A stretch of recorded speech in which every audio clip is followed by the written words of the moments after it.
And once I get the recording on, then we're gonna go to Michael Gaines. I'm gonna share my screen so we can kind of see the agenda. We're gonna go to Michael Gaines, and he's gonna tell us the purpose of the meeting. And then we're gonna have IDPH do the introductions. And after that, I would do the introductions for the cab because there's so many of us. We didn't want to have everybody trying to get in, but I would do the introduction for the cab, and then we'll just get into the questions. Okay. Hello, everybody. Hello. Hello. Yes. Who am I talking to? Who is that? Look like Marlon. Okay. Can everybody just mute themselves and let Michael? I'm going to share this screen with you guys. I think I'm going to share the screen.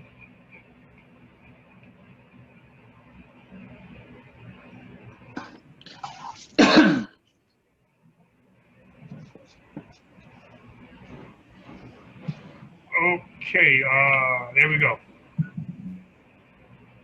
Okay, so Michael, can everybody see the agenda up here? All right. Yeah. Okay, we're talking about COVID-19 mass communication campaign message. Okay. Okay, Michael, all on you, buddy. Okay. Well, first of all, let me thank everyone for willing to participate in this. I guess you could say quick meeting or a quick focus group. My name is Michael Gaines. I'm with the Illinois Department of Public Health, and I am the corrections coordinator. Can we mute those phones, please? Thank you. I am the corrections coordinator with the HIV/AIDS section, but I have been focusing more in the last, I would say, 9 months, dealing with COVID activities that deals with correctional population, county jails, but also some reentry work. I've been working with Mr. Jackson for about 10 years now that deals with reentry and IDOC and county jails. And what we brought here today is we really wanted to get some information, and we actually need your help. As many of you know, COVID-19 has completely changed our whole world. You know, we do not live the same life that we did 9 months ago. And as we know, as we're going through COVID-19, many of y'all probably heard that there are several vaccinations that might be coming out. We're definitely expecting one to probably be approved by the end of this month, and maybe even 5 more that will be in circulation, hopefully by the spring. With that being said, we know that sometimes that there's a hesitation that deals with vaccinations, especially when it comes from different communities. And what we need to do at Public Health is make sure that we give out enough information or get enough feedback on what information individuals need about vaccinations in order for them to make a choice on taking a vaccination. And definitely, you know, the impact of how we put out the information, how we do the vaccinations in different communities, but also to make sure that we get the right input. This is not to try to do any type of, what do you want to call, try to convince people, but it's try to get the right information. Vaccinations do not save lives. Getting vaccinated does. So at this time, I'm going to actually let some of the participants who work with Department of Public Health or with Department of Public Health kind of introduce themselves so you know who's on this call. And then Mr. Jackson has some questions that we have provided for him. And basically all we want is your honest opinion and feedback. There is no negative answers. There is no wrong answers. It's really just to get feedback as much as possible. Please mute your phones, please. Mute your phones, please. We get background noises. Right. So we'll start with Veronica. We'll let her introduce herself. Hi, everyone. I hope everyone can hear me. I'm Veronica Holloway, like Michael said, and I'm also with the Illinois Department of Public Health with the Center for Minority Health Services, and I have been collaborating a lot with Michael.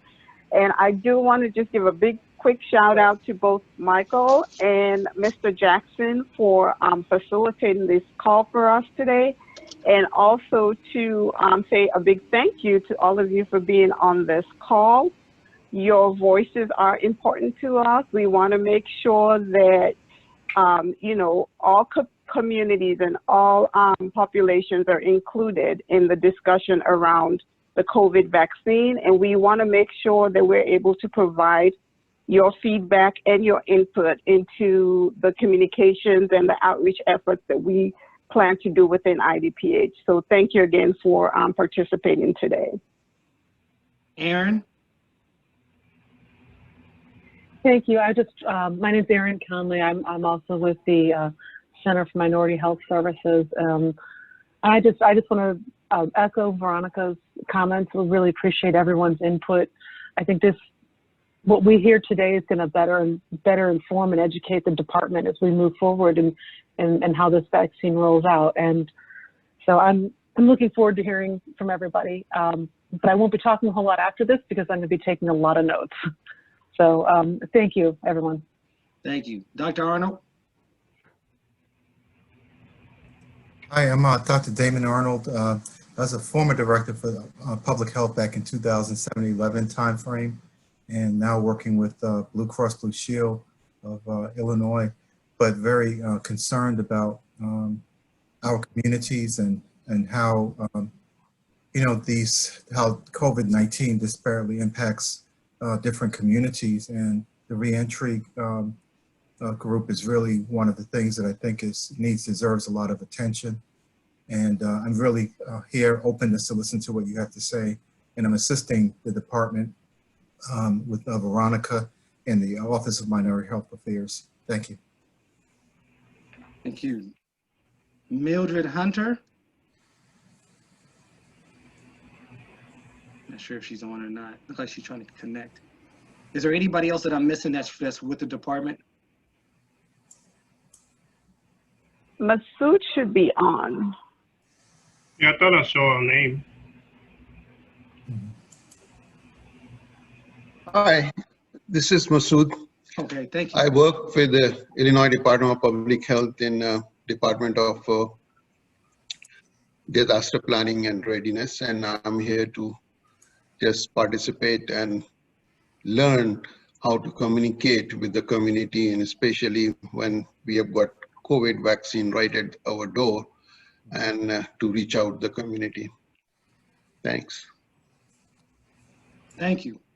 Is there anyone else from the department or working with the department? And if not, we'll let Mr. Jackson start the questions. You might hear some questions or some more input from the department, or might want it to extend the questions, but Mr. Jackson will lead the questions. And please, don't hesitate. Like I said, there's no wrong answers. There's no right answers. It's really just to get your feedback so that we know how to do as much education, but also maybe on how that we can get the vaccination out in the right way. Thank you. Mr. Jackson, you can take it from there. Michael, can you hear me very well? Can you hear me? Can you hear me? Okay, so first, let me just acknowledge, I thought Reverend Griggs would be on. Let me acknowledge our COO, Ms. Kimberly Wallace. Can you want to say something before I introduce the cab? Is she there? Yeah, oh, I'm here, yeah. Josh, don't forget to record. Oh, hello, everybody. Yeah, I'm just glad to be a part of this initiative. I think it's really important that we all are in a space to be able to get the right information. And whatever which way this sways you, at least you know what you need to know in regards to this. And we'll leave this space more informed. And that's what, really to me is the most important factor of this hall. So I'm glad to be here. Thank you, guys. Okay, Kimberly, thank you so much. So we know who you guys are, and we wanted you guys to know who we are. Okay, so we are a Consumer Advisory Board, a CAB. It is comprised of returning citizens. Statistics says that 2/3 of the individuals released from incarceration will return to prison or jail within that 3 to 5 years. Whether it's fact or fiction, whether it's myth, whatever it may be, those are the numbers that are being used to build and maintain most of the prison facilities and the jails in our country. 2/3. Wow, that's a lot. Normally, when you hear about a person on parole or committing a crime, normally they're part of the 2/3 that are caught up in the cycle of recidivism. Okay, no one ever speaks of the 1/3 who is released and make that adjustment back into society. Completes that transition from being convicted, complete that transition from being an inmate, complete that transition from being a number to becoming productive businessmen and women. Our mission is to give back in our own way what we want to do is work towards being able to mentor to those who are experiencing difficulties with their transition. It is the consensus of this CAB that in order for us to reduce the recidivism rate, we must begin to mentor from the inside out. We don't want to wait until the person is released from incarceration, but to begin that engagement while they are still on the inside. That in the beginning of a relationship, that would be the beginning of a relationship that will last throughout the transition. Our goal is to be able to assign one of our CAB members to a recently released individual and have that CAB member help to facilitate a plan of action as it relates to a birth certificate, a social security card, or official state ID, housing, employment, behavioral health counseling, and a complete list of vital resources right here in our CAB. All our members could not make this group due to work and other obligations, but we are all returning citizens, taxpayers, homeowners, business owners, program directors, program coordinators, behavioral health specialists, paralegals, medical case managers, landlords, and community activists. The Consumer Advisory Board was formed by Transforming Reentry Services, Men and Women Prison Ministries, and this CAB reports to the Board of Directors at TRS MWIPM.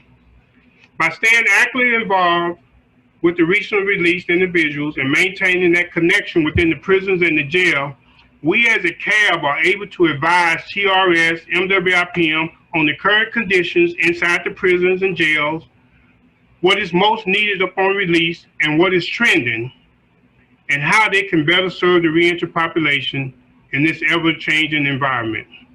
That's who we are, and that's what we're doing. We're the 1/3, and we're trying to make a difference in the recidivism rate. And with that being said, we're going to go into the questions. If you look at the screen, the shared questions, what we want to do, we have about 7 questions for each of the following topics. We would like to hear about your community's thoughts, questions, and concerns regarding the COVID vaccine. I got the print, so. Okay. Hello, can you mute yourself? But yeah, he needs. Hello?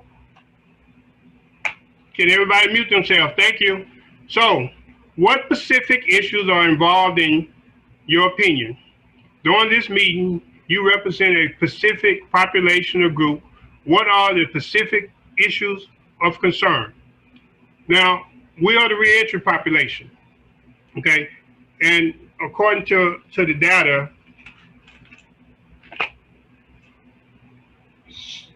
almost 75% of the reentry population are African Americans. So the question is, what are your concerns as it relates to the COVID-19 vaccination? At this time, you can unmute your mics. We need some feedback.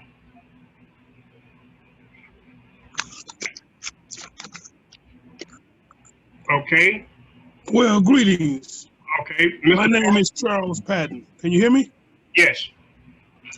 All right. I am a senior intake counselor over at Cornell Intervention Southwood over here on 57 Wood Street. And I truly appreciate the opportunity to express some of the concerns, particularly for the clientele that I deal with. I'm also a reentering member of the community. Been a few years since I've been incarcerated, so I know both sides of this coin. The real deal that I know from some of the clients that I see coming in interventions, and some of them are being directly transported from the institutions, is that they don't trust the institutions. You know, we've had some people who told me as of today. Your internet going out? You muted, Charles. Charles, you are muted. Unmute. Charles, can you hear me? You got to unmute yourself. Look like he's frozen. It looked like, yeah, it's frozen. Frozen. Yeah. Does anybody? Community and the medical practices. You know, so Okay, he came back. I know that we have to. You froze, You gotta Charles. start over. We ain't hear nothing. Can you hear me? We froze. Well, you didn't. You froze for a minute. Can you kind of pick up in the middle or halfway through? I can't. You say halfway through? Okay, yeah. We see you now.